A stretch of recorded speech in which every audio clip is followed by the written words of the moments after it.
Okay, so as Laura said, unfortunately, Liam's RMD is available this evening. So what we may lack in scale of personality, we will try and hopefully make up in volume of hair. So for those of you who know Liam, you will know what I mean. So yes, I'm strategy director here at Spin Dogs. So thanks for coming. My role at Spin Dogs is to support client strategy, develop internal strategy, and I've got a particular focus on things like brand positioning and digital discovery and diagnosis. However, that being said, my background is in design. I was a graphic designer for many, many years before transitioning into the marketing and digital space.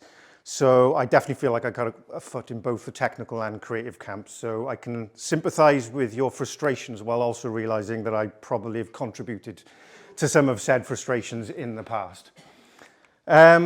So today we're going to be taking a bit of a whirlwind tour through a topic which hopefully will be enthuse and frighten maybe in equal measure. So that's data-informed marketing. And more specifically this evening, what we're looking to cover is some of the pitfalls associated with guesswork in marketing, what data breadth looks like, and how we've kind of defined that. That's the kind of inverting the funnel piece. Where we start to look for the data and then how we can use the data once we found it, and the impact then of data-informed marketing. So the purpose of today's session is this. So we're going to take a familiar and accessible data. So there shouldn't be any kind of weird and wonderful things that you're going to need to go away and spend thousands on purchasing as a result of today, and make it work harder for you. So many of the data tools and starting points will be familiar. So I can guarantee the word Google Analytics will kind of come up enough probably for us to play GA bingo at some point during the evening. However, many of the ways we interact with that data can be superficial, or historically have been. And by looking a little bit deeper into it, we can achieve sort of better and more impactful results. So today is more around introducing a concept than kind of going, right, do this, solution done. And it's aimed at kind of changing the way we engage with marketing and inform our marketing. But the intent then is for you to make it your own as a result of this process. But first thing I want to do is kick off the subject of guesswork in marketing with a game of marketers guess who. So this is the interactive bit. Hands up if you're a marketer. Yes, thank God for that. That would have been concerning if you're not. So keep your hands up. Okay, keep your hands up, everyone. So if you're a marketer. Keep your hands up if you have over 1 year experience with marketing. Okay, lost some. Keep your hands up if you write copy. Okay. Keep your hands up if you've created audience personas in the past. Okay. Keep your hands up if you like GA4. Okay, no, ignore that one. No, nobody likes GA4. Put your hands back up. Keep your hands up if you know what keywords your audience is actually searching for. Okay.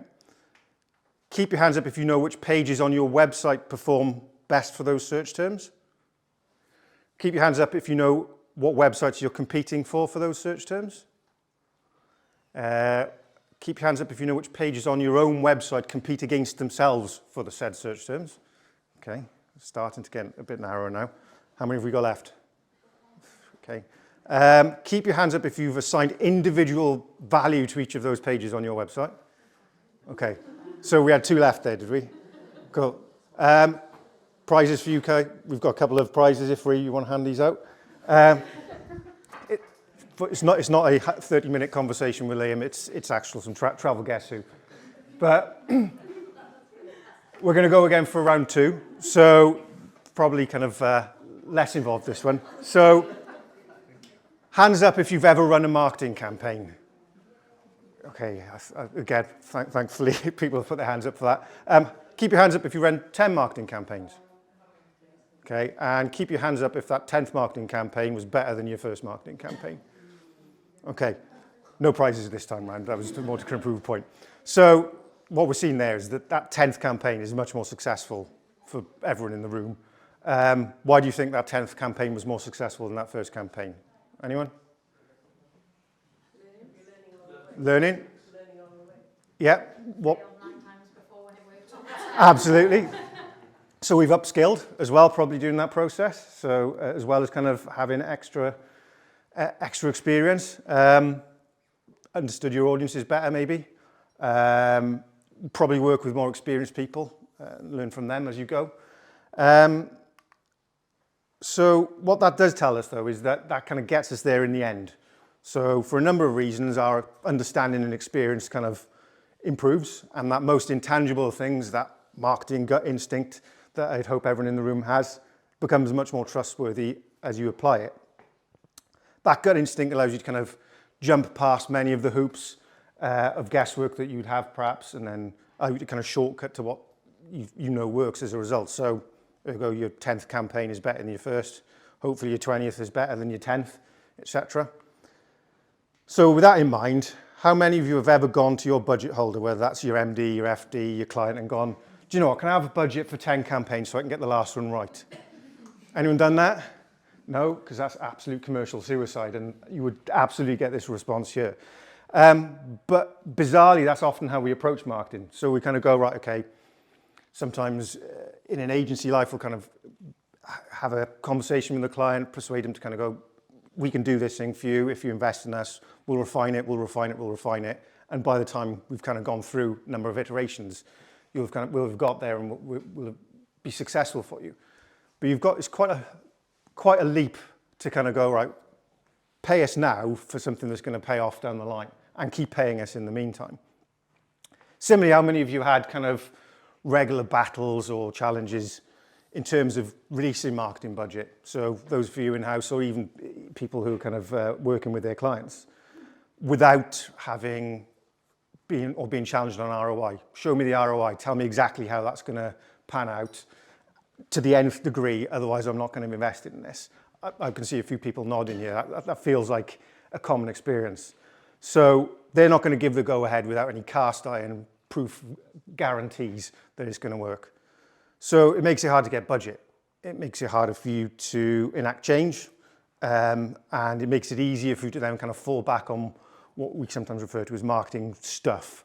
That's that kind of tangible, but often kind of superfluous and necessary stuff that kind of demonstrates that you're doing something and proves that you have value to your budget, but ultimately isn't some of the kind of stuff that's going to achieve real impactful change. So what if instead we could demonstrate those clear and intangible opportunities with realistic outcomes? What if you could showcase your relative position to your competitors, whether they're direct or indirect? And I'll kind of clarify what I mean by indirect later on. What if you could pinpoint those gaps in your digital activity and jump straight to them? So using that gut instinct piece, but also expanding it through data knowledge.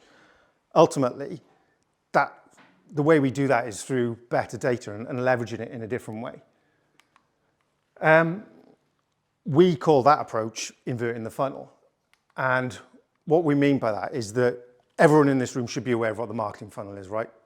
I'm not going to kind of go into too much detail with that. But what do I mean by the marketing information funnel, which is this funnel that we're inverting here? So while the marketing funnel is all about the breadth of initial touch points filtering down into a engaged customer and then retention beyond that, we don't usually apply the same thinking or principles to how we use data in our marketing approach. So instead of that breadth of funnel at the top filtering down, we actually do the opposite. We have a very narrow point of data, whether it's a single or a couple of points of data, and then do a really wide piece of marketing activity. Why have we decided that that's the way we employ data in our marketing? So I'll give you an example by what I mean by that. So we're going to take keyword research as a starting point. We're going to fire up Google Ads, keyword planner, and discover that our intended search term, let's say it's red shoes here, has 3,000 searches a month. I've made these figures up, don't quote me on these. And therefore we've decided to create a landing page that is going to target that term red shoes. So that gives us a landing page with a lot of heavy lifting to do. It's a general term. There's no intent in the phrase. It's because of the generality of it. It's likely going to be fairly competitive, and we'll need a ton of on-page optimization. But how often do we just kind of go, right, I'm going for this keyword, and then there's a ton of work that needs to be done to kind of optimize that single keyword that you've chosen based on a narrow piece of data, which is I've got some information from Google Ads Keyword Planner. What happens in your gut instinct cuts in. So that's the shortcutting of that your experience brings to the table. You know from your audience that actually red boot is what we're looking for, not red shoes. So we can start narrowing it down from there. And a little extra research has told us, okay, there's 1,500 searches a month there. It's a bit more focused, therefore you're losing the kind of search volume versus the 3,000 searches, but it's kind of narrowing what you're doing, and ultimately the landing page is having to work a little less hard as a result of that. But still, broadly pretty hard it's having to work. Then all your marketing superpowers start kicking in. You're kind of optimizing the page. You're getting some really nice product photography done. You're doing some trade shows. You're getting a lot of print stuff printed. You're doing some social campaigns, all of that kind of stuff that we talked about earlier that makes it look like we've kind of getting value for money for whoever's holding the budget so they can see something in action. But we're still in a place where actually we've still got a broad outcome based on a narrow input at the top. So that's our reality. We're kind of trying to be like the Rumpelstiltskins, trying to spin this into gold down here. What if we turn that funnel on its head and broadened the scope of data that we looked at and narrowed the actions that we were going to take off the back of it? Big work up here, less work, more focus, better outcomes down here. That's the intent anyway. So how does that look in action? So we saw what it looked like when the funnel was the other way around, that we've got one piece of data, the search term and the search volumes that we were looking at. But what if we started to look at the number of search terms, the resulting visits to our site? What if we looked at which pages result in visits to different terms? Don't worry about writing this down if anyone's trying to do that. We'll share this later. What search terms have resulted in our website appearing in SERPs? Which pages are competing against each other and how often are they competing against each other? The individual page values on each page of our site. What terms our competitors are ranking for? Which pages on our competitor sites that those terms are ranking for? The wider competition for those terms. So where I talked about indirect competition earlier is that you may know who your competitors are and say, okay, I've got 20 competitors, we're going after the same terms. But actually the web is bigger than that. So you may be competing against Amazon, you may be competing against Wikipedia, you may be competing against the BBC website. This is what we mean by indirect competitors in the search space, because you need to learn what they're doing because they're always going to rank above you. So not just learning from your direct competitors, learning from indirect competitors is just as important. How competitive those search terms are, whether it's for paid or organic activity. What's the overlap between those competitor sites? So how many of those competitor sites are ranking for those terms and how many of them are ranking for those terms? What's the overlap between them and you? What are the gaps between you and those sites? We're going to take all of that and we're going to take 18 months worth of data of that. We're going to merge all that data together. We're going to split out brand terms. We're going to split out non-brand terms because that makes a big difference when it comes to search. We're going to group these terms into topics. So this is a kind of red shoe topic, but this is a boot topic. This is another topic that perhaps focuses on kind of Nike. This is one that focuses on, they've got green laces, whatever your topic terms are. And then we're going to group them into intent. So things like terms with the word buy in it, or cheapest, or best. Ones where there's more of a consideration around what the search term is bringing to the table. Now, I'm guessing that people are going to think that's quite a lot of things to be thinking about in data. Now, I will come back onto that. But what we've done from all that activity now is narrowed it down from, actually, we're going to go for 2 terms. We're going to go for cheap red Nike high tops, only 100 searches a month, and we're going for best red trainers, again, 200 searches a month. We've identified them as little competition. So going through this process, we've gone, okay, well, this is where there's a real opportunity. There's enough search volume for us to warrant investing in it, but no one else is really competing against us for it. They've got intent in them. There's 2 pages on our site that are already ranking for them. That's important because instead of us starting from scratch, we understand what's going on our own website. We're going to improve the 2 pages that have got a middling ranking rather than trying to kind of crack on and do nothing from ground zero and build up from there. We've also identified that there's multiple pages ranking for that. So actually what we need to do there is address internal competition. And we can then kind of say, well, the other competitive terms we're going to go after in our page search strategy. So we can have 2 separate strategies as a result of this. What that means is that these landing pages are having to work much, much less hard than those broad ones based on a narrow piece of data. So the impact of that is that we get to where we want to in a shorter timeline and results are more likely. We're having to do a lot of that less stuff that I referred to earlier to justify budget, and actually we're kind of actively targeting end outcomes as a part of this process. Means budget can go on investing into kind of more of this activity, or another activity you might want to kind of spend more on the CRO of the page. So actually you've got more budget to spend on optimizing that page even further, making it work even harder for you.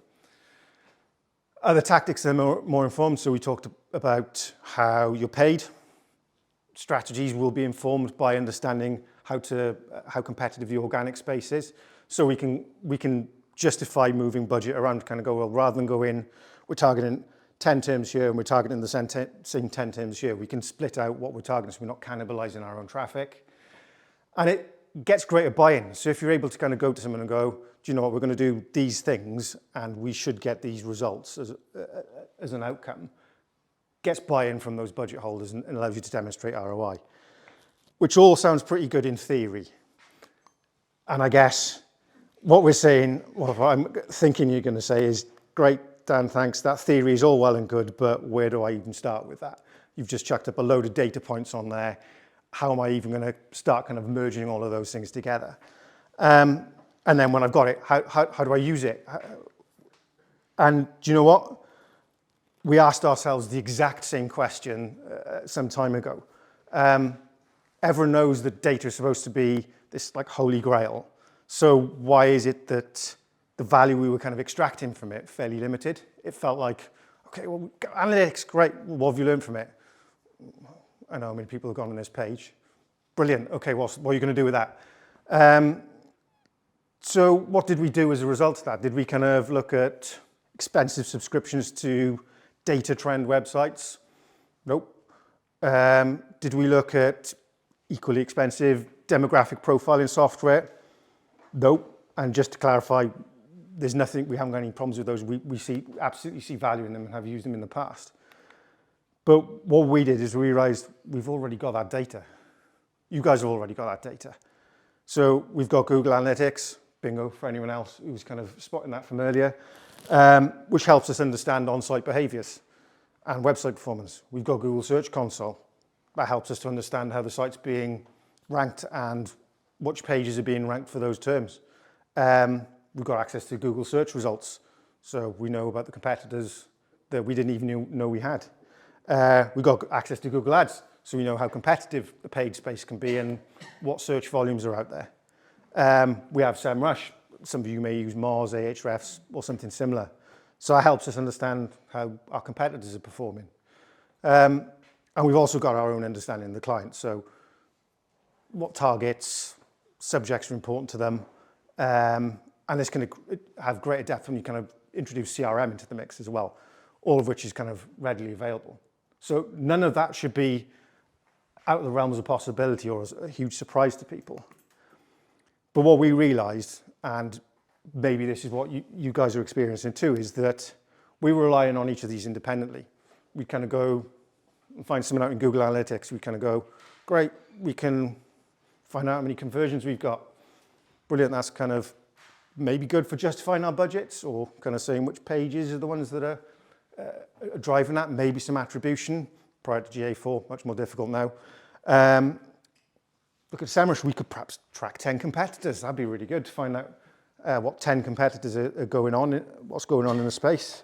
And we can measure page ranking. We can look at Search Console and go, correct, what's our page ranking? What's our average page ranking? Which pages are ranking? And I'm sure these are all things you know and currently base marketing decisions on, because we did exactly the same. but it kind of seems a little bit basic. It's not that kind of promised land of data revolution that we kind of thought we were going to get a number of years ago. Did you know, though, that you can export data from all of those tools? So you can export data from Google Analytics, you can export data from Search Console, you can configure how those data exports look, what's in them. And as soon as we realized that, it completely changed how we thought about data. That one simple kind of piece of knowledge was what made a big difference to us. So we were able to kind of start exporting things, and we could start joining them up. So analytics was always restrictive in terms of, great, I know what people are doing on the site, but how did people get to the site in the first place? We've got Google Search Console over there that tells us that. And we can start kind of blending these kind of data points together. And everything that I suggested in that earlier scenario, where you kind of broaden the scope of the data funnel, is possible when you start to kind of work in data in this way. But we started small. We started with a spreadsheet. This is an example spreadsheet that was created by us a number of years ago now. And this was our first foray into that kind of blending of data. And it was designed to help us understand the competitive space for a client in the conservation travel sector. And we used some customer data from SEMrush and an export from Search Console and put the data together. And we're able to start then kind of identifying gaps in terms of what competitors were going for, what they weren't going for, and what the overlap between those competitors was. We were obviously limited at that point by things like the number of competitors we were able to export from SEMrush and how we were able to visualize it. Now, we've kind of then subsequently started layering data on top of data, on top of data, on top of data, and ultimately creating really complex and filterable dashboards. So don't focus too long on that, it'll kind of make your eyes go funny. But we started using Looker Studio, which is the former Data Studio, if you're familiar with that, and started creating these filterable dashboards, which enabled us to adapt from client to client, but using a fundamental foundation, which we were able to kind of then plug different source data in to kind of give us whatever information we were looking for to kind of inform our marketing activity. So we've subsequently then used AI to run routines to help us kind of split out keywords into topics, start populating. I think, like I said, I mentioned 10 competitors was our kind of limit at the start. We're now kind of punching about 700 into the dashboards. We've started using something called BigQuery, which I'm not sure if many of you are familiar with, but it's another Google product. And when you combine that with Looker Studio, it means you can process loads and loads of data really quickly. Because if you're reliant on just a ton of spreadsheets, and you're talking hundreds and thousands of lines of data, that gets very, very, very slow. And BigQuery is really great for processing that. And as a result now, we've got a replicable dashboard for things like competitor benchmarking and keyword research. We've got another one that blends like different analytics metrics to help us measure page value and internal competing content. And we've also created one that replicates the universal analytics experience using GA4 data. So that's super popular with clients who have not yet taken to GA4 experience as yet. But that's our process that we've been on, and it's continually evolving. Like, that's probably 3 years of a journey in 3 slides. So I'm not saying jump straight in and you're going to be having Google Looker Studio dashboards off the back of it. It's more about putting in your minds where that kind of concept can take you, and it's something you can make your own. You'll kind of uncover different ways of spinning data in different ways to draw different insights from it. For instance, our latest iterations kind of got data on paid search that also kind of wraps in the actual ads that competitors are kind of showing as well, which has been really useful for informing paid campaigns as well as organic campaigns. So that's the concept. So I fired up some dashboards on the laptop, so I'm happy to kind of run through some dashboards if anyone wants a look at them in action later. But I wanted to kind of finish on some closing thoughts to consider. This is super important. There isn't a magic bullet. This it's replicable, it's expandable, but it needs time and effort. Like I said, it's taken us 3 years to get to the point where we've refined this process so that we're able to kind of roll it out for clients on a case-by-case basis, but it's taken us a long time to get here. You can always use this to help shortcut that process, in brackets, he says. But the benefits of kind of investing that time up front, so we're going back to that funnel, that broad funnel, are fairly clear. It means that we've got a much more focused set of channel choices. We know what we can go after in organic, we know what we can go after in paid in that scenario. It means that we're not wasting money in either of those areas. We're not wasting effort in either of those areas. We get quicker results because of this, because we're doing that jumping from campaign 1 to 10 bit. We're perhaps starting at campaign 5, starting at campaign 6, rather than starting at campaign 1 each time. We get bigger impact as a result of that for our increased bang for buck. We get more buy-in from clients. Clients get more buy-in from their budget holders because we can demonstrate in advance of us actually undertaking activity how competitive an activity is likely to be, and therefore how long it might take to achieve results versus just kind of going in relatively blind. Therefore, that gets greater trust in our decision making, gets greater trust in the decision making of our clients, that the marketing managers that we work with, resulting in higher budgets for marketing activity. And this stuff, as you can imagine, is fairly cyclical. And we've even seen some side benefits from this process as well. So we've seen clients use the way we spun data to make a case for changing some business operations. So they've made kind of real changes internally to their business. We've seen examples where new services and new product lines have been created as a result of understanding what the competitive market is doing. So for example, we've got an account manager for this client in the room as well later. A lighting client identified a new range of copper-based lighting because all their competitors were doing it, but they hadn't understood that their competitors were doing it until they were presented with the data and what people were searching for. And actually, there was a lot of search intent for that product range, which they then subsequently created. We've seen brand positioning informed by data, so it's not just pure kind of by the numbers, ROI-led marketing. There's kind of the brand side of things as well. So how many of you have worked with law firms? Maybe a few. How many of you have seen a law firm with a difference? Probably a lot of you. Ultimately, what you can do with this is understand how many law firms with a difference there actually are, and actually understand what point of difference you can make to make your law firm actually different. And one of the places we've started using it is in BD, and we'll run kind of much greater reduced versions of some of our dashboarding tools, where we'll go into a BD scenario and put up in front of whoever we're presenting to the competitive scenario. These are your actual competitors. This is where, with kind of inarguable data in terms of how they are above you, what terms they're ranking for, and why. And we get that kind of movement from the edge of seat. So if there's someone invested in the room, usually it's an MD or kind of a business owner, will start kind of getting up and moving forward and start getting a bit more invested in the presentation, going, they're shit, why are they above us?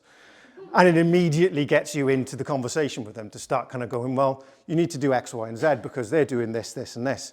And it gets much greater buy-in from the people in the room than just going and going, we think you should do a marketing campaign because of X, Y, and Z, and here's some creative. Not saying the creative isn't important, remember what my background is, but it means that that buy-in is there from the outset. So, thank you for this evening. Hopefully it's kind of inspired you to take a look at data in a slightly different way. Maybe there's some coins down the back of that data sofa that you haven't started using yet. I put a QR code on there which takes you to some information on our website about these tools that I've mentioned. But feel free to grab me or one of my Spin Dogs colleagues gathered at the back of the room over there, waving. Afterwards, if you've got any questions or if you want to kind of have a nose at one of the dashboards. But thank you very much.